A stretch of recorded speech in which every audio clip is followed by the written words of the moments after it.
Ahoy there, mateys!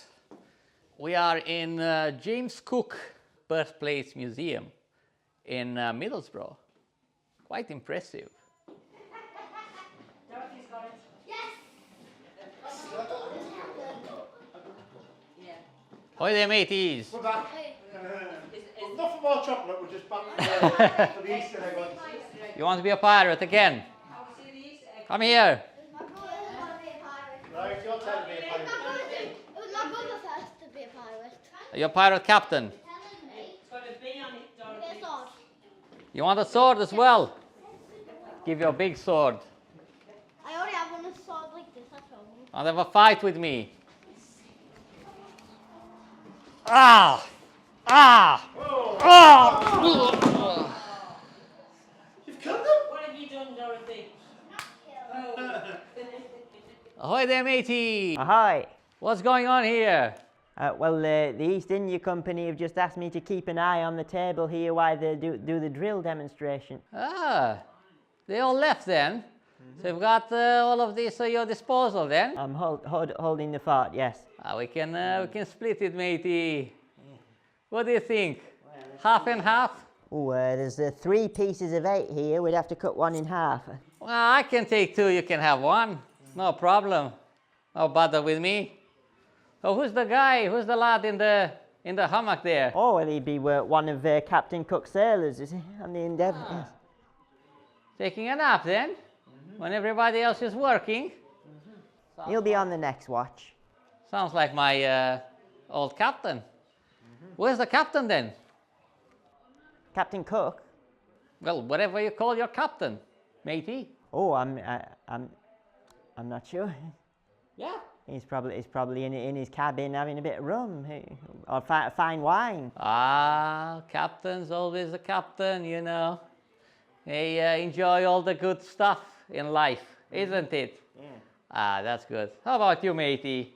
Have you had any rum today? Well, it's not quite time for the daily rum ration yet, but I'm looking forward to it. When is the time? I thought it's first thing in the morning, isn't it? Oh, I've missed it then. I must have slept in like him. Ah, matey, I don't think you'll get it today. Maybe tomorrow. Right, I'll leave it to it. So, good luck. Thank you.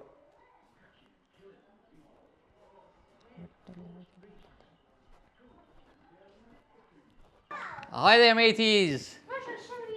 Are you pirates?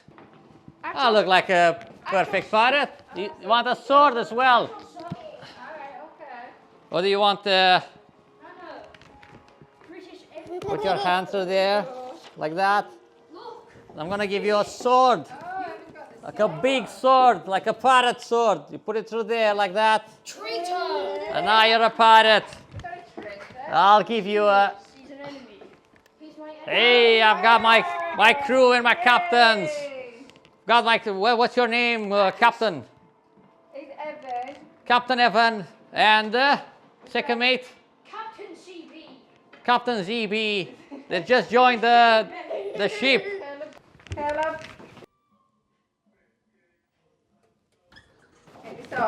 Let's see who wants a pirate treasure. Me. Give me some stock. Ready. Ah, that's doubloons. Oh, wow. Hey, that's good. Welcome Welcome abroad. Is that chocolate coin? Yeah. Say thank you. What is this flag?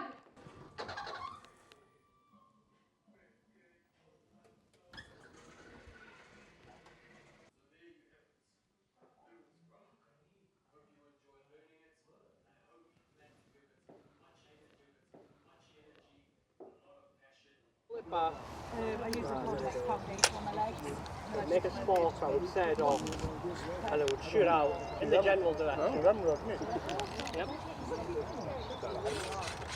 Hold it down, ball in, push it down. Make the go. Now just be to fire one shot. Yep. Hold it down, ball. And that's how you make it set off. Because if you attack loading, after you've been firing a musket for so many times, the barrels get really hot. They start glowing white almost. On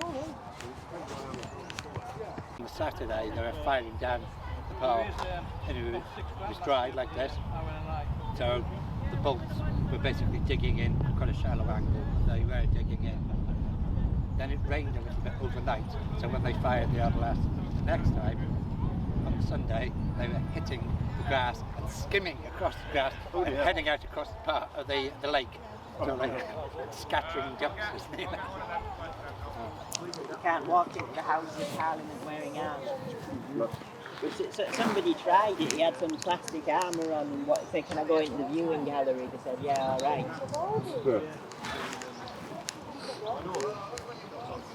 Quite a few things to do. Even the princes have done certain things. Supposedly in Shrewsbury, originally able to shoot any long I think it's in Canterbury, there's an old forgotten one in Canterbury as well. So any Scotsman will see what happened. quite sensible. If you're on the wall and you see a Scotsman across the border, you can try hit him. Technically, that's still a law in Canada. Any Scotsman seen anywhere near the 1,000 words on curse. Yeah. Like my cabbages are cursed. They've modernised it. My cattle is cursed. My clothes I wear are cursed. Ahoy there, matey. You want to have a talk with me and share a little bit of information about your stuff here? What have we got here? I have, to start with, we have an axe, which I bought locally, being described as being a whaling axe, but it isn't. It is called a Bolivar axe. It's from southern India. It's going to be at least 19th century. Particularly nasty piece of kit, because anything it hits slides into it rather than away from it. Also quite effective because you can stab with it as well, or if they've got lots of armour on, you reverse it and use it as a mace. Dangerous weapon you've got there, matey. Quite a good length to it. Yeah, wood. Oh, nice. Nice details over there. Well, lots of wood's a good idea because it's the metal which is the expensive bit. So, axes very common. Get broken. But not much metal, so fairly cheap. But that's got a good distance to it compared to something like. If you've got plenty of money, you go for something like this. This is an English small sword, somewhere from 1750s. Through to probably 1820s. Hollow ground, which makes it lighter. So very fast weapon. It's for essentially dueling, but it's also an expensive weapon. So this is not really a pirate's weapon. This is more for a gentleman to take around town. Yeah, it's quite light. What is this? Why is it like this?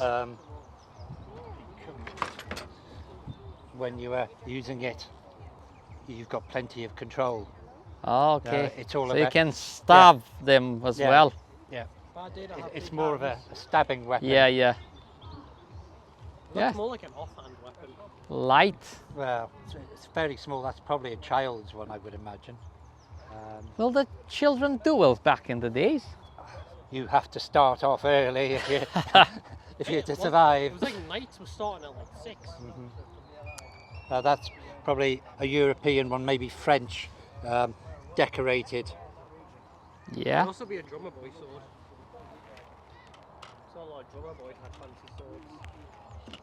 Nice. And we've got a typical Indian sabre here. They call them talwar, which basically just means sword. And it's a single-sided, sharp sabre. Pretty light. This is possibly an 18th century one, original.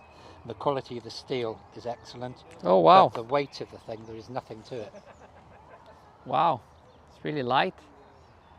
And it's bendable as well. Flexibility is a good thing. Is it?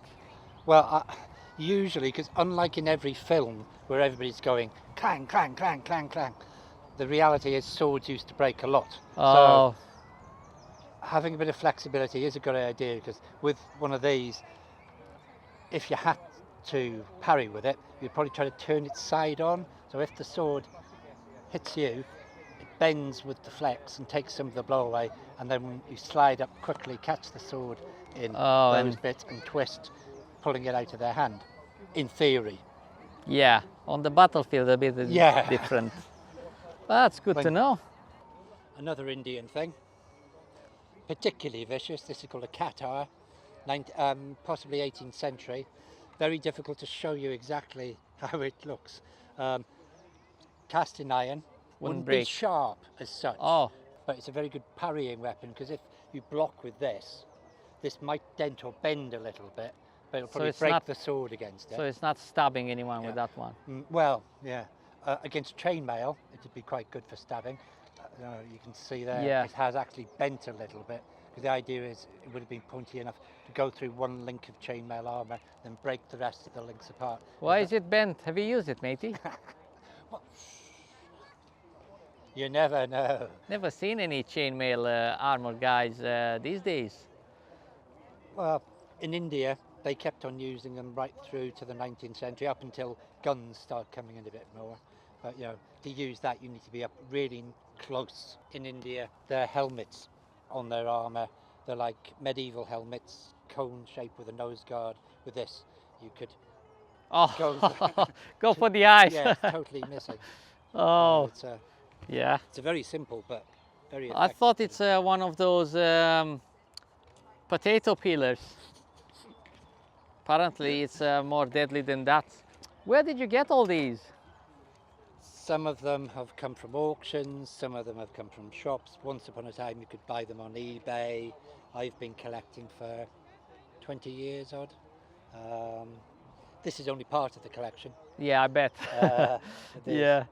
Just in these, I've got about 3 dozen of these, because you know they're all individually made by a craftsman. Also, are they different? Yes, in some way, because quite often the blade is made by a different person than is made the handle. So you might find one sword that's got pretty much the same handle, but it's going to have a totally different blade.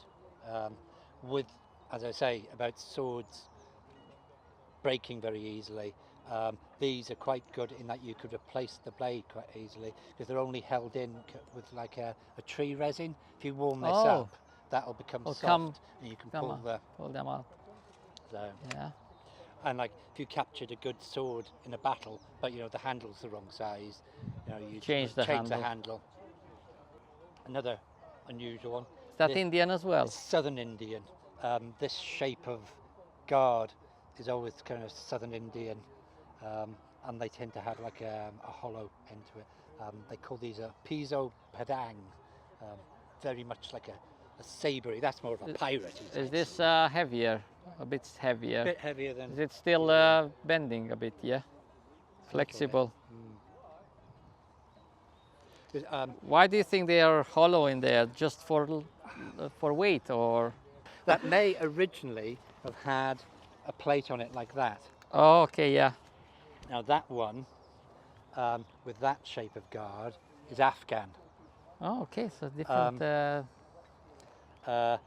And the Afghan ones always have this kind of closed pommel, but it's quite rare to find it with that bit still on, because the British invaded Afghanistan 3 times in the 19th century, and pretty much every time if they captured a sword, our troops had been told, the Afghan soldiers, they're very superstitious, they keep magic stones in here to protect them in battle. Well, your average British squaddy is going to think, magic stones? What's that going to be? It's going to be diamonds or sapphires or something. So probably out comes the bayonet, pries that bit off, and there's kind of nothing in it. I've rattled this doesn't have anything in. But do they have different lengths, do you think, or it's not standard? If it's handmade, you said, individual made. I would imagine kind of a weaponsmith might make, you know, a dozen or so, pretty much the same. But, and then next lot will be different. It's going to depend on if they've been made, you know, like for a Maharaja saying, you know, give me 12 swords for my soldiers, or if it's some captain of the guard say, I want a sword, because he's then had it made specifically. But you know, these are 2 swords, but you know, you felt the weight of that, feel the weight of that one. That's Oh, all. whoa, whoa. That's heavier, yeah. Yeah, but by the shape of that, that's probably very much a cavalry one. And if you imagine you're charging along your horse, with that you could swing, and you're not really having to use strength, just the weight of that sword and the speed of a horse. Well, I think you need to be a little bit heavier. If it's lighter, wouldn't you just do it like this in the wind? You would have to put more force into it. Yeah. But the thing is, if you missed with that, you're then having to recover from, as you can overswung, the person's just going to... Yeah. We have our assistant down here, Bob, playing us accompanying music. Who's the younger lad there? Our fine hunting hound. This is why we've had to go trading, because I'm a terrible gambler. And Sounds like me. I'm Reno Cash. This is why we've brought our documents so that I can put the country estate up for gambling with. And my apprentice's indenture documents there so that I can offer him up as a gambling debt. That's great, nice box. A interesting box with many strange compartments. Yeah, one of those magic ones. There's your kitchen.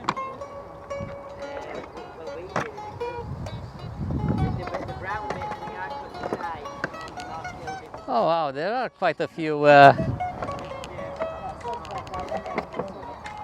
Is that where you keep your money? Yeah.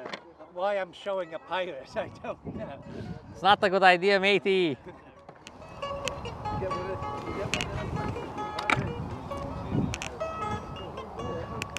Right, see you later, matey.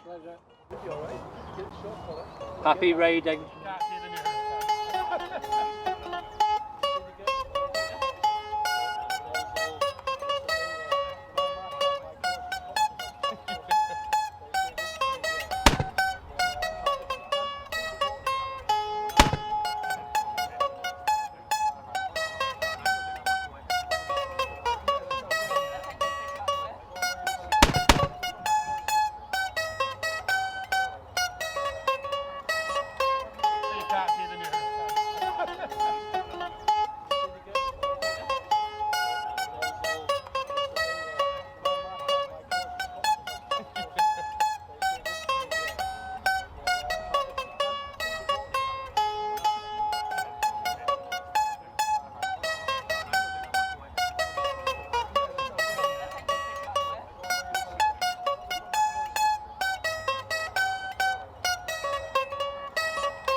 He had that and Buckaroo. It's kind of essentially a mixture of the two. Just instead of daggers, we're using He's wearing a fez. Oh, he's going to go red like Coca-Cola bottle lid or something.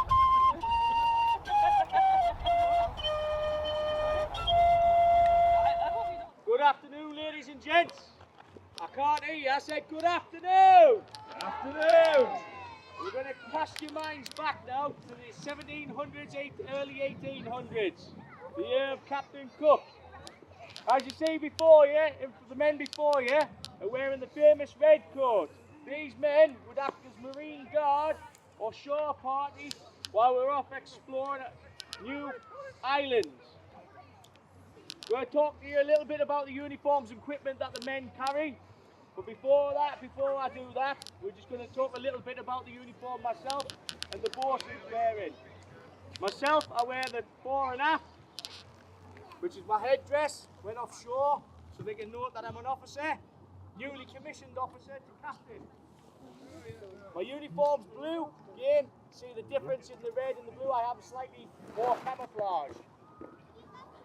My trousers are white canvas trousers that keep us cool in hot climates like today. As you can imagine, going to India and places gets very, very hot. Then the men notice the men are wearing the white canvas trousers to keep cool. However, In the winter, they would change down and wear grey woolen trousers to keep warm. Below that, I wear the boots. Obviously, I do ride horse as well. Not only do I march, I ride. But I also set sail on the Endeavour. Our lovely bosun, if you want to step forward, bosun. The bosun will tell you a little bit about his equipment, and he'll also tell you a little bit about his duties on board ship. Right, good afternoon everybody. So, unlike these gentlemen next to me there, these are the Marines. As the Lieutenant already said there, they wear a nice beautiful coat of scarlet. We call them lobsters, because they look like boiled lobsters. Unlike the infantry regiments at the time, these gentlemen here were volunteers. However, the Royal Navy, well, we would take anybody, and there would be no methods out of our bounds. You've all heard of the word press gangs. So, for example, if you were out in town, for example, you went on a night out, we would have chaps like myself and a couple of other sailors. We would wait until you come out of the pub, slightly inebriated. I would knock you on the head with my cosh, make you unconscious, and I will then drag you back to the boat.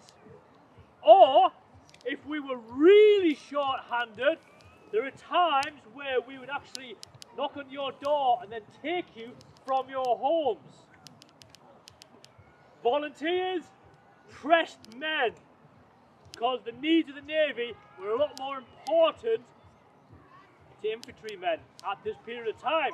So as a bosun, it's my responsibility to supervise everything on board ship. Unlike the captain or the lieutenant here, they would change from ship to ship to ship. I, as the bowsman, I would remain on the ship all the way through until such time as I retired or the ship decommissioned. My role also was to enact discipline upon the ships. So whilst I go around on shore leave with recruits, knock them on the head with my cosh.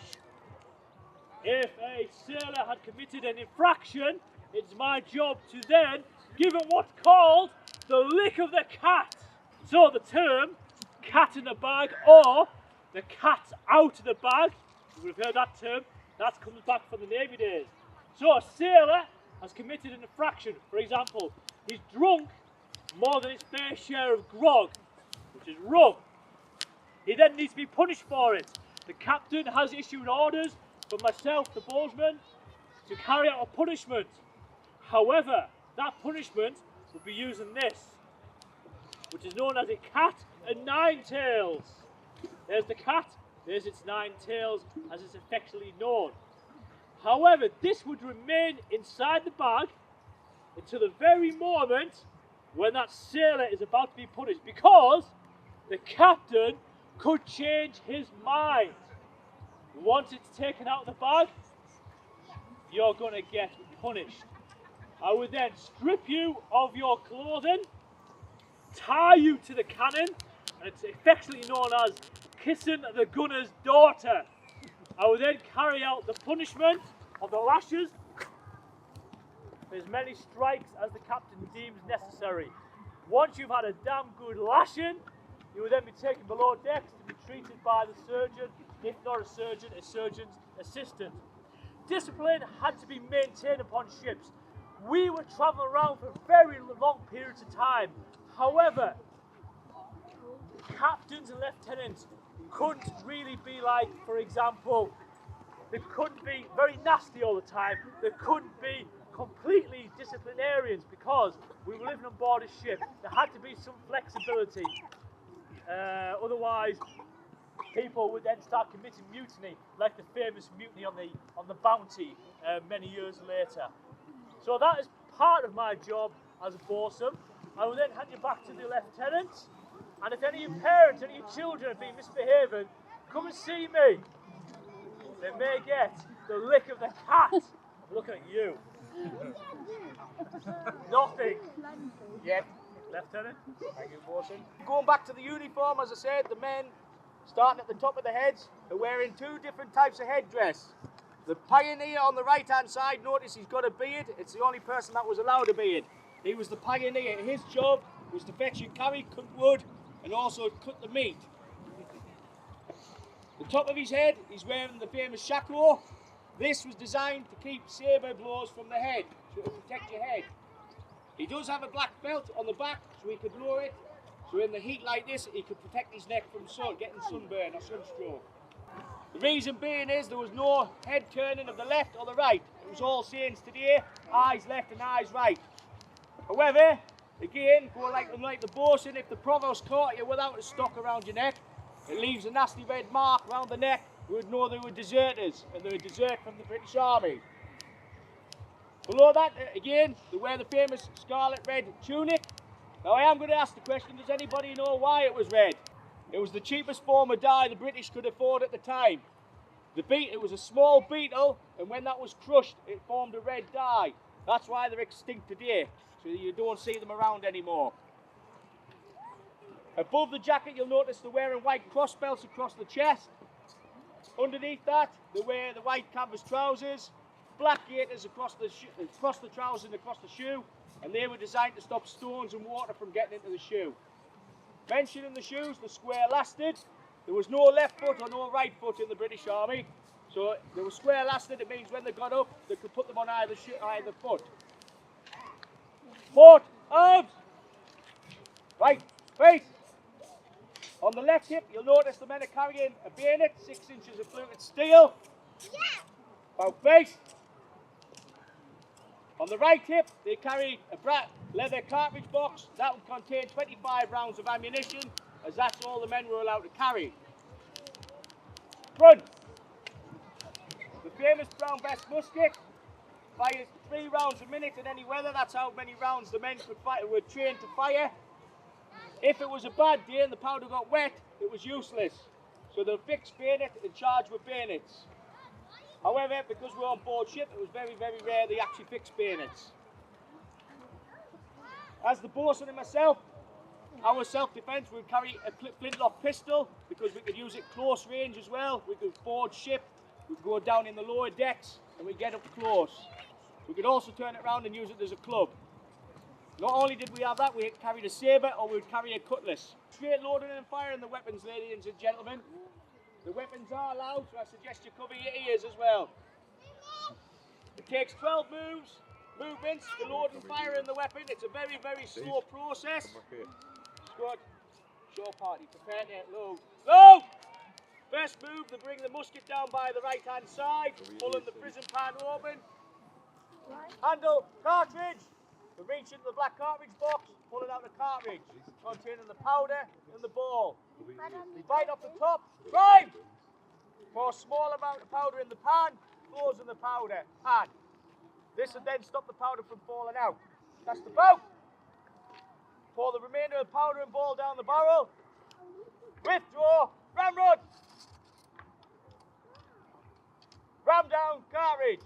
They ram all the contents of that cartridge down the barrel, packing it with the wadding, which is the paper. Withdraw, ramrod. Home. Return in the ramrod and sleeve, because if I fire that, I'm going to go and tell them to go get it back. Shoulder, arms. 6 paces the rear march. Aim high, and I want to hear you. Make ready. Yes. These are really loud. Present. Fire! Fire! Unfortunately, we don't have any powder this weekend, ladies and gentlemen. Hence, you know, these horrible, dirty, rotten pirates hanging around to stole all the powder and all the supplies. That's why we're here today, to get it back. Good. General salute. Present. Arms. You want to go? 3 cheers for Captain Cook. Hip-hip-hip. Huzzah! Hip-hip-hip. Huzzah! Hip-hip-hip. Huzzah! I'm not a pirate man, a man of war, cried he, a-sailing down along the coast of High Barbary. We'll back up our topsails and heave our vessel to. Blow high, blow low, and so sail we. For we've got some letters for to be carried home by you. A-sailing down along the coast of High Barbary. Deception was the game afloat, and deceived we be. Blow high, blow low, and so sailed we.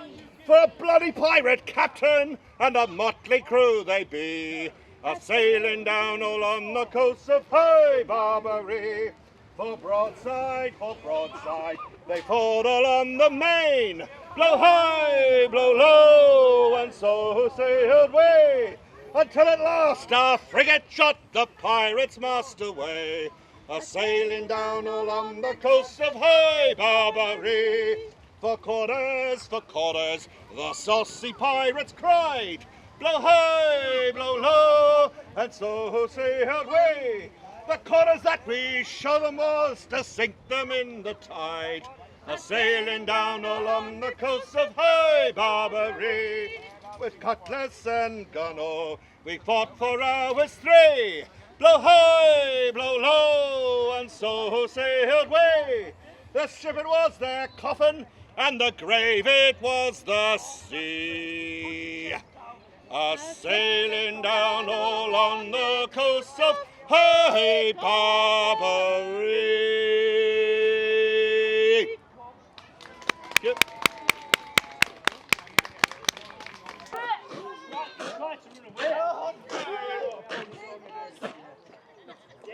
Shame on you for leaving that young lady with a baby. Shame on you. Right, put him in the stocks, Corporal. Get in those stocks, you scum. Put him in the stocks. He left me with a newborn baby. Yeah. Shall we take the cat out the bag? Yeah, I don't know. Yeah. Who thinks he should have the lick of the cat? Me! Ooh, you're a horrible lot, you, aren't you? No. Ooh. Give him all the punishment. How many? How many? 10. 10. 10. Wait for it. Let's see you count. 1. 2, 3, 4, 5. Harder! 6.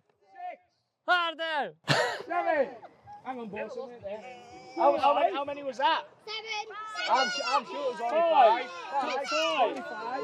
Is that only 5? Is he still alive? Someone check him. Is he still alive? He's still alive, Bob. We got the surgeon. Where's Bob, the surgeon? No. What was that? 5. 5. 5. 5. Step back. Step back. 6. 7. Good. Tickle him. Hit him. 7. It's not even 8. 9. 9.5. 10. 10. He's still alive. Punishment carried out. Carry on. Get that man to treat these wounds. How are you? All of it. Keep going. Take him in the tent. Take him away. See the surgeon. Take him in the tent. See the surgeon. What? Ready? 1.